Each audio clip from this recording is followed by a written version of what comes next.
नमस्कार दोस्तों, स्वागत है आपका आपके अपने YouTube चैनल दीपक रचित कथा में। हर हर महादेव।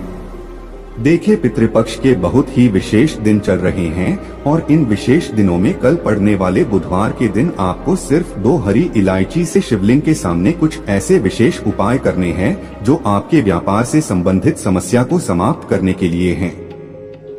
अगर आप अपने जीवन में सफलता को नहीं प्राप्त कर पा रहे हैं या फिर आपके घर में आए दिन लड़ाई झगड़ा होता रहता है जिसकी वजह से आपके घर में अशांति का माहौल बना रहता है और आपको धन धान्य प्राप्त करने में भी समस्या हो रही है, आप बहुत मेहनत करते हैं लेकिन आपकी आर्थिक समस्या ठीक नहीं चल रही है, दुर्भाग्य आपके जीवन में लगातार बना हुआ है, जो पूज्य जी ने कहा कि आपको यह विशेष उपाय जरूर करनी चाहिए। चलिए जानते हैं इन विशेष उपायों के बारे में। लेकिन उससे पहले अगर आप भोलेनाथ जी को सच्चे दिल से मानते हो तो इस वीडियो को लाइक करें और चैनल को सब्सक्राइब करके कमेंट में हर हर महादेव जरूर लिखें। देखिए, इस वीडियो में हम लोग पूज्य गुरुजी द्वारा बताए गए 3 बहुत ही खास उपायों के बारे में जानेंगे जो आपको सिर्फ और सिर्फ पितृपक्ष के दौरान ही करना है। चलिए बात करते हैं पूज्य गुरुजी द्वारा बताए गए सबसे पहले उपाय के बारे में। यह उपाय उन लोगों के लिए है जो अपने जीवन में किसी भी प्रकार की मनोकामना को परिपूर्ण करना चाहते हैं या फिर उनके जीवन में अगर कोई समस्या चल रही है तो समस्या को दूर करना चाहते हैं, तो ऐसे लोगों को ये उपाय करना है।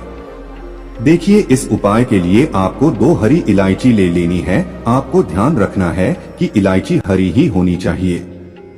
बहुत सी हरी इलायची ऐसी होती हैं जिनके कलर उतर जाते हैं और वो हरी से कुछ पीले रंग की हो जाती हैं, तो आपको ध्यान रखना है कि आप सिर्फ हरी इलायची ले लेंगे।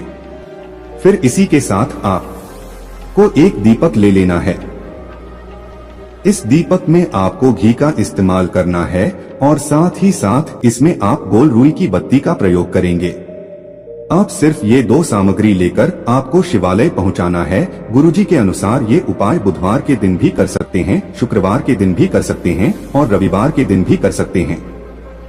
इन तीनों में से जब भी आपके पास टाइम हो तो पितृपक्ष के दौरान इन दिनों में आप कभी भी ये उपाय कर सकते हैं। आप देखें, शिवालय पहुंचकर सबसे पहले आप एक काम करेंगे, आप जो दीपक लेकर गए हैं उस दीपक को वहीं शिवलिंग के आसपास कहीं पर रख दीजिए और उसे फिर प्रज्वलित कर लीजिए। फिर आप जो 2 इलायची लेकर आए हैं उनमें से एक इलायची आप अपनी मुट्ठी में बंद करिए और इसे अपने सर के ऊपर से 21 बार उतार लीजिए। आप एक काम कर सकते हैं, आप अपने घर से भी ये इलायची अपने ऊपर से उतारकर तब फिर शिवालय ले जा सकते हैं। लेकिन फिर आपको ध्यान रखना है कि यह हरी इलायची आपको अलग ही रखनी पड़ेगी। अब आपने यह एक हरी इलायची अपने ऊपर से 21 बार उतार लीजिए और श्री शिवाय नमस्तुभ्यम मंत्र का स्मरण करते हुए आपके जीवन की जो भी समस्याएं हैं, देखिए आपके जीवन में मान लीजिए व्यापार से संबंधित कोई समस्या चल रही है, आपके घर में बहुत ज्यादा लड़ाई झगड़ा हो रहा है या फिर आप अपना कोई कार्य करना चाहते हैं लेकिन इसमें किसी न किसी वजह से विघ्न आ जाती है, बाधा आ जाती है, तो पूज्य जी ने कहा कि उस समस्या को दूर करने के लिए महादेव से प्रार्थना कर लीजिए और फिर यह एक हरी इलायची इस दीपक में डाल दीजिए।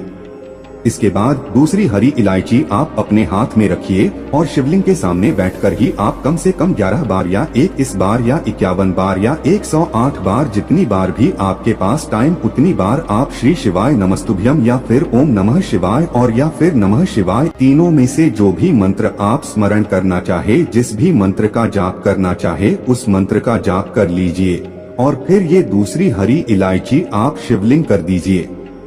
शिवलिंग के ऊपर समर्पित करने के बाद आपकी जो विशेष मनोकामना है उस मनोकामना को परिपूर्ण करने के लिए आप महादेव से प्रार्थना कर लीजिए। देखिए, आप जो पहली इलायची दीपक में डालेंगे वो आपके जीवन में समस्याओं को समाप्त करने के लिए है और ये जो दूसरी इलायची आप शिवलिंग के ऊपर समर्पित कर रहे हैं यह आपकी किसी भी प्रकार की मनोकामना को परिपूर्ण करने के लिए है। पूज्य गुरु जी ने कहा कि अगर आप यह उपाय शाम के समय में करते हैं तो यह आपके लिए बहुत ही विशेष हो जाता है। कोशिश करेगा कि शाम को जब सूर्यास्त हो जाए तो उसके बाद ही आप ये उपाय करें। ये उपाय करने के बाद आपके हर प्रकार की मनोकामना महादेव की कृपा से परिपूर्ण होगी और साथ ही साथ अगर जीवन में किसी भी प्रकार की समस्या चल रही है तो वो भी इस पितृपक्ष के दौरान समाप्त हो जाएगी। अब इसके बाद बात करते हैं पूज्य गुरु जी द्वारा बताए गए दूसरे खास उपाय के बारे में। देखिए, यह दूसरा उपाय उन लोगों को करना है जिनके व्यापार में कोई समस्या चल रही है या फिर जिन्हें अपनी नौकरी मिलने में कोई समस्या आ रही है। पूज्य गुरुजी ने कहा कि बहुत से ऐसे लोग होते हैं जो अपने व्यापार में तरक्की करना चाहते हैं, लेकिन बहुत सारी मेहनत करने के बाद भी उनका व्यापार अच्छे से नहीं चलता है और नौकरी लग जाती है तो फिर उन्हें प्रमोशन नहीं मिलता है। तो ऐसे लोगों इस उपाय के लिए आपको जरूरत पड़ेगी एक लोटा जल की। लोटा तांबे का ले लीजिएगा और इस लोटे में जल आप अपने किचन से भर लीजिएगा। आपकी किचन में मटका, आरो या बाल्टी जो भी रखा रहता है वहीं से आपको यह लोटा जल भर लेना है और इस जल में आपको 11 काले तिल के दाने डाल देने हैं। अब देखिए, यह एक लोटा जल आपको रात भर अपने किचन में जो पीने वाला स्थान है, आपके किचन में जो पीने वाला पात्र रखा है उसी के बगल में आपको ये रख देना है। ये उपाय आप हफ्ते में किसी भी दिन कर सकते हैं, बस आप रविवार को छोड़कर और पूरे हफ्ते में किसी भी दिन इस उपाय को कर सकते हैं। आप सभी जानते हैं कि रविवार के दिन हम लोग पीपल के वृक्ष की पूजा नहीं करते हैं, इसलिए आपको रविवार के दिन ये उपाय आप आज करना चाहते हैं तो आज शाम को आप एक लोटा जल भर लीजिएगा और उसमें 11 काले तिल के दाने डालकर आपके किचन में जो पीने वाला पात्र रखा हुआ है, मटका या बाल्टी जो भी रखा हुआ है, उसी के बगल में आपको यह एक लोटा जल भरकर रख देना है। और फिर दूसरे दिन अगर आपके पास सुबह टाइम में तो सुबह या फिर सुबह 7 बजे, 8 बजे, 9 बजे, 10 बजे किसी भी टाइम आप ये लोटा जल लेकर पहुंच जाएंगे पीपल के वृक्ष के नीचे और यह पूरा जल आपको पीपल की जड़ में यह जल समर्पित करने के बाद फिर आपको वापस आ जाना है। और एक काम आप और करेंगे कि पीपल के वृक्ष के नीचे जब आप जल समर्पित करेंगे तो आपको प्रार्थना कर लेनी है कि आपके व्यापार में या नौकरी से संबंधित कोई समस्या चल रही है तो आप अपने से ऐसी प्रार्थना करते हुए फिर वापस अपने घर आ जाएंगे। गुरुजी ने कहा कि अगर इस पितृपक्ष के दौरान आप किसी भी एक दिन ये उपाय कर लेते हैं तो इससे आपके पितृ आपसे प्रसन्न हो जाते हैं और आपको मनोवांछित फल की प्राप्ति करवाते हैं। ये उपाय उन लोगों को करना है जिन्हें अपनी शादी में किसी भी प्रकार की समस्या आ रही है, उनका विवाह समय से नहीं हो पा रहा है या जीवन में किसी भी प्रकार की समस्या बनी है तो फिर ऐसे लोग। पूज्य जी ने कहा कि पितृ से संबंधित कोई भी दिक्कत अगर आपके जीवन में बनी है तो आपको ये उपाय कर लेना चाहिए। इस उपाय के लिए आपको एक लोटा जल ले लेना है। लोटा तांबे का ले लीजिएगा और जल आप अपने किचन से ले लीजिएगा। फिर इसी में आपको ये 11 काले तिल के दाने डाल देने हैं। 11 काले तिल के दाने डालने के बाद आपका ये जो एक लोटा जल तैयार हुआ इसे आप किसी भी एक वृक्ष में समर्पित कर सकते हैं। देखिए, अगर आपके घर के आसपास पीपल का वृक्ष है तो उसमें समर्पित कर दीजिएगा या फिर आपके घर के आसपास बेलपत्र का वृक्ष है तो उसमें समर्पित कर दीजिएगा और या फिर आपके घर के आसपास बरगद का वृक्ष यानी वट वृक्ष है तो उसमें समर्पित कर दीजिएगा।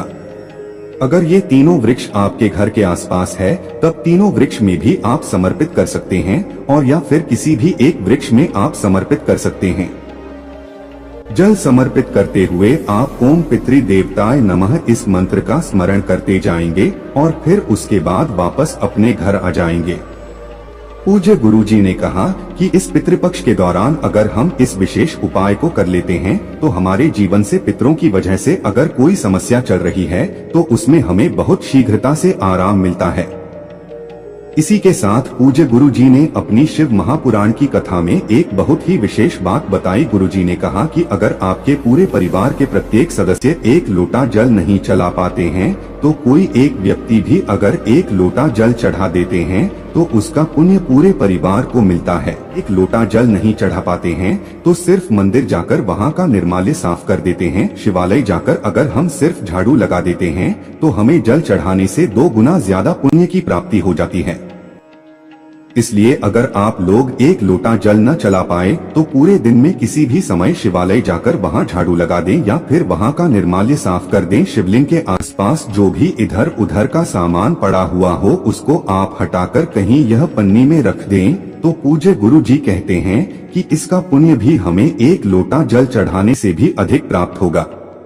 इसी के साथ पूज्य गुरुजी ने कहा कि कभी भी शिवालय से वापस आते समय कलश खाली मत लाना, यानी आपने जो लोटा में जल आया है उस जल को थोड़ा सा वापस जरूर लेकर आना। शिवलिंग पर जल चढ़ाने के बाद अपने घर जब भी वापस आना तो उस जल आधारित से निकलने वाले थोड़े जल को आप जरूर लेकर आया करें। ऐसा करने से हमें कभी भी अपने जीवन काल में किसी भी प्रकार की कंगाली का सामना नहीं करना पड़ता है। पूज्य गुरुजी ने कहा था कि जिस प्रकार से आप यह खाली नहीं लाते हैं उसी प्रकार से महादेव आपको अपने जीवन काल में कभी भी खाली नहीं करते।